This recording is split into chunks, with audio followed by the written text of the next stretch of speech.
चलो देखो, कल हम लोगों ने क्या डिस्कस किया था। इससे पहले पिछली क्लास में देखा तो हमने बताया था कि किस तरह से एक फ्लावर जो है वो बनता है ना।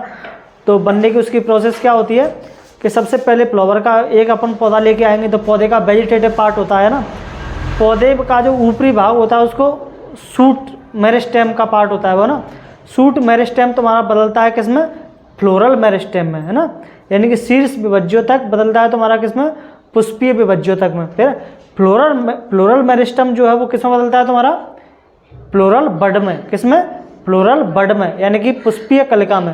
फिर जो फ्लोरल बड है वो किसमें बदल जाता है तुम्हारा, फ्लावर में। और इस तरह से क्या होता है तुम्हारा फ्लावर बनके तैयार हो जाता है। ठीक है, इसके फ्लावर के अगर अपन स्ट्रक्चर देखें इसका, है ना, संरचना देखें इसकी फ्लावर की, तो हमें कुछ मेजर ए पार्ट इसमें दिखाई देते हैं। ठीक है, इसमें कौन कौन से पार्ट होते हैं तुम्हारे, एक होगा तुम्हारा गाइनोसियम, इसको अपन बोलते हैं जायांग, हिंदी में क्या बोलते हैं, जायांग, गाइनोसियम। ठीक है, अरे यार जी मैंने सही, हाँ जायांग, जो कि कैसा है तुम्हारा, फीमेल रिप्रोडक्टिव पार्ट है। ये फीमेल का साइन होता है ना, किसका, फीमेल का। ये वाला साइन मेल का होता है। तो फीमेल रिप्रोडक्टिव पार्ट तुम्हारा क्या होता है, गाइनोसियम होता है। ठीक है, और मेल रिप्रोडक्टिव जो पार्ट होता है वो तुम्हारा कौन सा होता है, एंड्रोसियम होता है। क्या होता है, एंड्रोसियम, जिसको अपन जायांग बोलते हैं। इसको हम क्या बोलते हैं, पुमंग बोलते हैं। क्या बोलते हैं, पुमंग। इसका जो संकेत होता है वो जी होता है, इसका जो संकेत होता है वो क्या होता है, ए होता है। ठीक है, एंड्रोसियम को अपन ए से दर्शाते हैं, सिंबल इसका ए होता है। और ये जो तुम्हारा कलरफुल पार्ट दिखाई देता है फ्लावर में, ये तुम्हारा क्या होता है, कोरोला, इसका संकेत सी होता है। ठीक है, और ये जो पार्ट है तुम्हारा हरा हरा, जो फ्लावर, जब आप लोग फ्लावर देखेंगे खिलेगा नहीं तो उसके चारों तरफ हरा हरा पार्ट से वो क्या होता है, कवर्ड होता है ना। तो वो क्या होता है, उसका कैलिक्स वाला पार्ट होता है। ठीक है, सबसे बाहरी पार्ट तुम्हारा कैलिक्स ही होता है। आप लोगों से पूछा जाएगा इनका क्रम बताओ, अंदर से बाहर की ओर या बाहर से अंदर की ओर। तो सबसे अंदर कौन होता है तुम्हारा, ये तुम्हारा है ना गाइनोसियम, गाइनोसियम के बाद एंड्रोसियम, एंड्रोसियम के बाद कोरोला, कोरोला के बाद कैलिक्स। ठीक है, इन सब की यूनिट होती है ना। ये जो तुम्हारा गाइनोसियम है, गाइनोसियम की यूनिट क्या होती है, पिस्टल। क्या होती है, पिस्टल, यानी कि स्त्री केसर। जब बहुत सारे स्त्री केसर मिलते हैं तो तुम्हारा क्या बना लेते हैं, वो गाइनोसियम बना लेते हैं। यानी कि बहुत सारे पिस्टल्स या कार्पल्स मिलेंगे तो क्या बनाएंगे, गाइनोसियम। यानी कि बहुत सारे स्त्री केसर मिलेंगे तो क्या बना लेंगे, तुम्हारे जायांग बना लेंगे। क्या बना लेंगे, जायांग। तो जायांग की इकाई हो गई स्त्री केसर, और एंड्रोसियम यानी पुमंग, पुमंग की इकाई क्या होगी तुम्हारी, स्टेमन।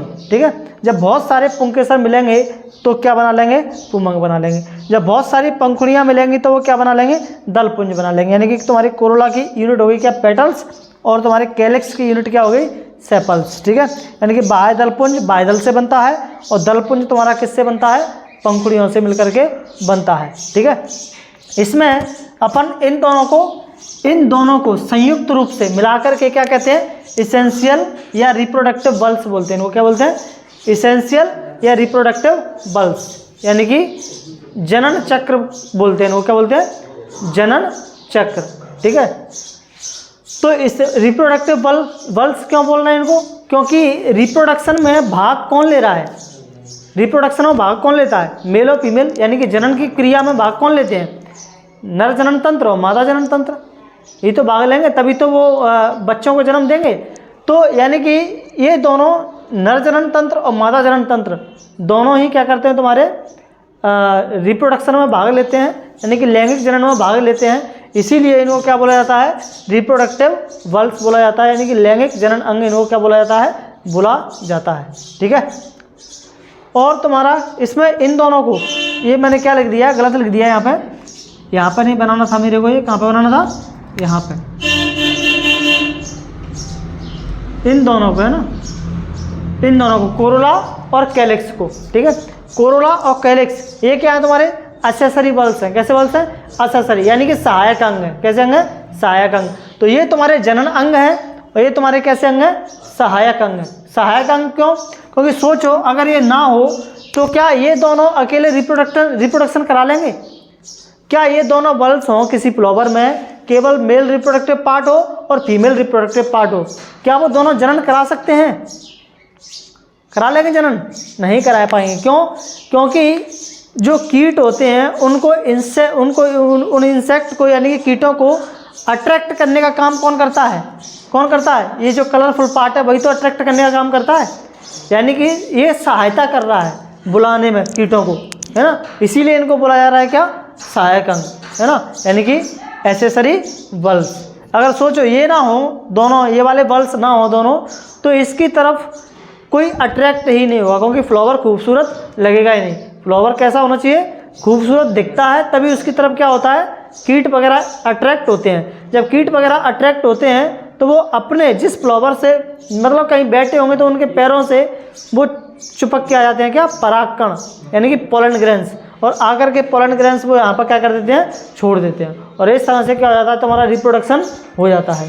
तो ये दोनों भी जरूरी हैं, इनके बिना रिप्रोडक्शन ये दोनों कर नहीं पाएंगे, इसलिए इनको बोला जाता है क्या, सहायक अंग। और देखो कैलिक्स वाला जो पार्ट है, कैलिक्स वाला पार्ट जब फ्लावर खिला नहीं होता है तो उसको प्रोटेक्ट देने का काम कौन करता है, प्रोटेक्शन देने का काम, उसको सुरक्षा देने का काम कौन करता है, यही करता है कैलिक्स, है ना। तो ये सुरक्षात्मक कवच की तरह भी क्या करता है, काम करता है, ठीक है। ये वाला जो पार्ट है इसका, ये वाला हरा हरा, है ना, ये वाला पार्ट, तो ये वाला जो पार्ट है इसको अपन बोलते हैं क्या, थैलेमस, या इसको रिसेप्टिकल भी बोला जाता है। क्या बोला जाता है, रिसेप्टिकल।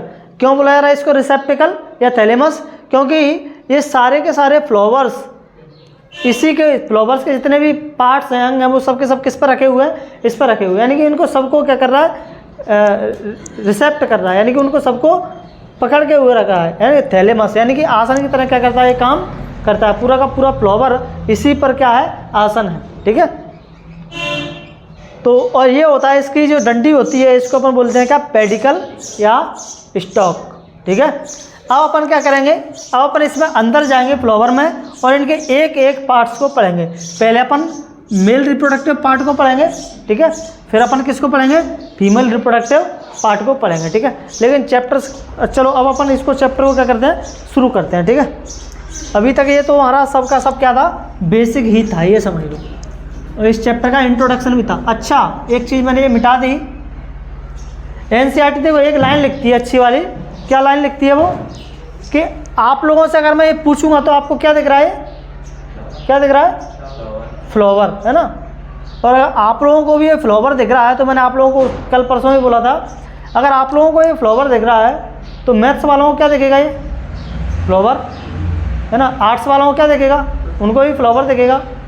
तो आप लोगों को ये फ्लावर नहीं दिखना चाहिए, ठीक है, क्योंकि फिर आप लोगों में, मैथ्स वालों में, आर्ट्स वालों में कोई फ़र्क नहीं है। आप एक बायोलॉजिस्ट बनने वाले हैं, है ना, बायोलॉजी पढ़ रहे हैं, आगे चल के बायोलॉजिस्ट बनेंगे। तो बायोलॉजिस्ट की नज़र में ये क्या है, एक जीव वैज्ञानिक के लिए पुष्प आकारकीय एवं भ्रूणकीय आश्चर्य है, आकारकीय एवं भ्रूणकीय क्या है, आश्चर्य है, तथा लैंगिक जनन स्थल है।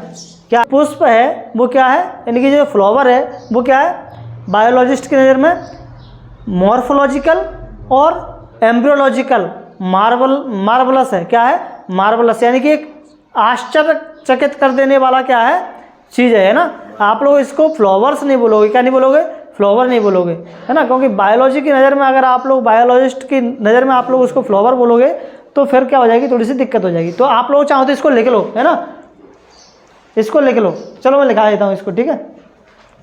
टू अ बायोलॉजिस्ट तरह से एक चमत्कार है, क्या है, चमत्कार है ना, एक अनोखा चमत्कार है ये, क्योंकि इसमें कुछ एम्ब्रियोलॉजिकल लेवल पर इसमें कुछ चेंजेस होते हैं, और इसकी मॉर्फोलॉजिकल लेवल पर इसमें क्या होती है, मॉर्फोलॉजी भी इसकी क्या होती है, बदलती है।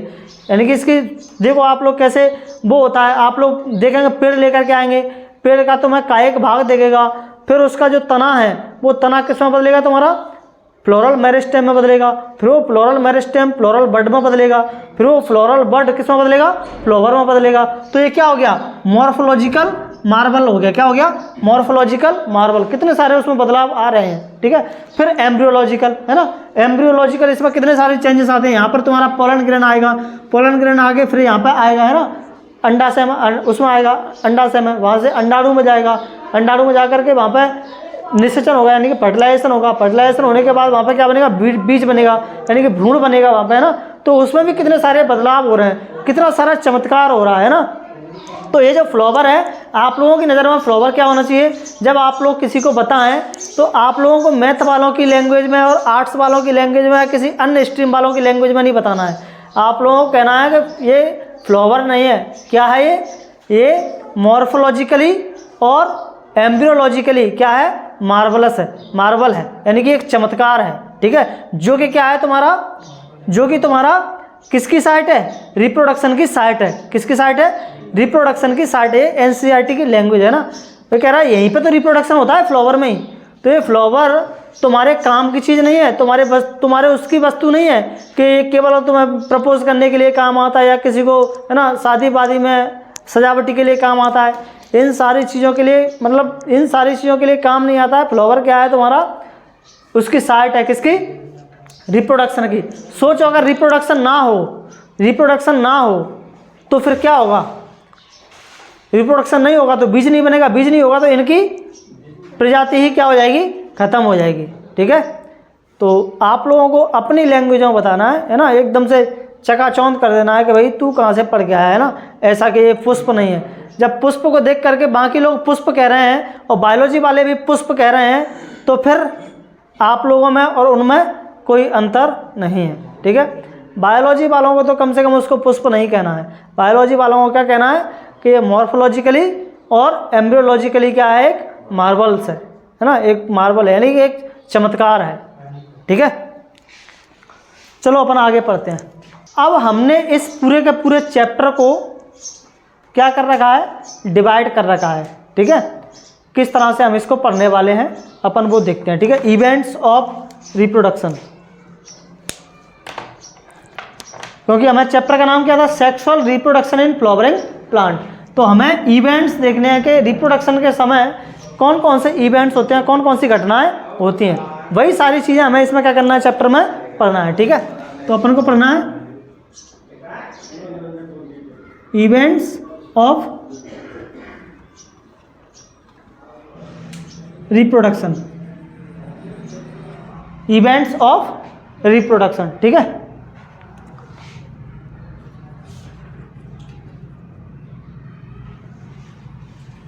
यानी कि जनन की घटनाएं, ठीक है। जनन के समय कौन कौन सी घटनाएं होती हैं वो सारी अपन पढ़ेंगे, ठीक है। तो सबसे पहली घटना तो है इसमें प्री फर्टिलाइजेशन इवेंट होंगे। क्या होंगे मैं बताऊं आप लोगों को नोट्स कैसे बनाने हैं, ठीक है। अभी तो खैर आप नोट करते रहो जैसे करना है, ऐसे शानदार नोट्स बनवाऊंगा आप लोगों की क्लास में, बढ़िया।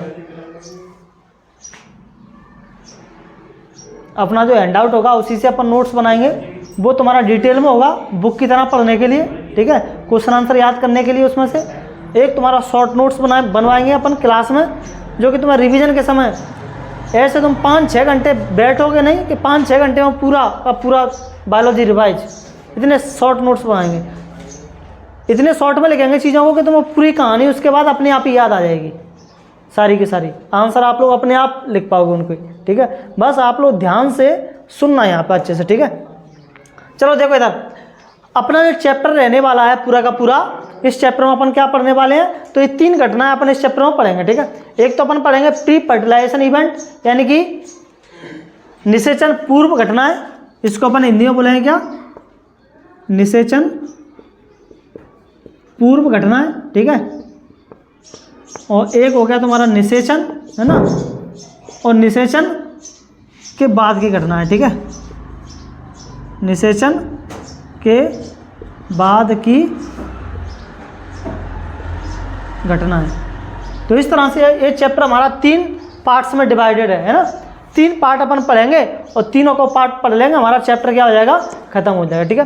पहले पार्ट में हमें पढ़ना है गैमेटोजेनेसिस, एक टॉपिक क्या पढ़ना है, गैमेटोजेनेसिस। गैमेटोजेनेसिस का मतलब होता है युग्मक जनन। क्या पढ़ना है इसमें हमें, युग्मक जनन।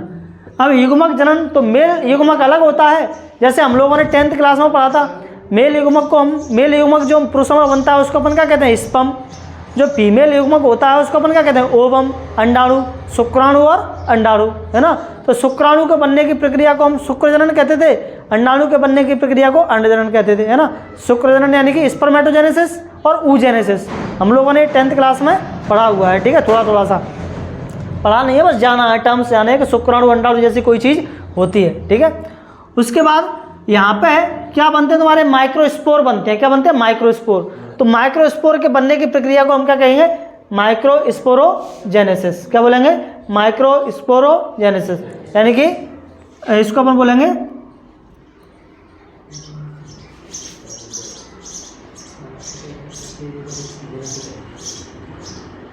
परागकण, है ना, पोलन ग्रेन्स, हाँ वही परागकण, ठीक है। तो पोलन ग्रेन्स के बनने की प्रक्रिया को हम क्या कहते हैं, माइक्रोस्पोरोजेनेसिस। तो माइक्रोस्पोर, है ना, माइक्रोस्पोर के बनने की प्रक्रिया को माइक्रोस्पोरोजेनेसिस, और मेगास्पोर बनने की प्रक्रिया को मेगास्पोरोजेनेसिस, ठीक है। उसके बाद हम दूसरा पढ़ेंगे। अब हम लोगों ने गैमेट्स बना लिए, ये गैमेट बन गए, तो गैमेट को तुम्हें मिलाना पड़ेगा कि नहीं मिलाना पड़ेगा, गैमेट को मिलाना पड़ेगा, तभी तो फर्टिलाइजेशन होगा। तो गैमेट को मिलाने के लिए हमें उनको पास पास लाना पड़ेगा। और पास पास गैमेट कैसे आते हैं, मैंने आप लोगों को बताया था कि नर जनन तंत्र से जो परागकण होंगे वो उड़ करके कहाँ पर आएंगे, तुम्हारे फीमेल पाएंगे, तो उसको अपन प्रोसेस को क्या कहते हैं, पॉलिनेशन। परागकणों का एक जगह से दूसरी जगह जाना क्या कहलाता है, पॉलिनेशन।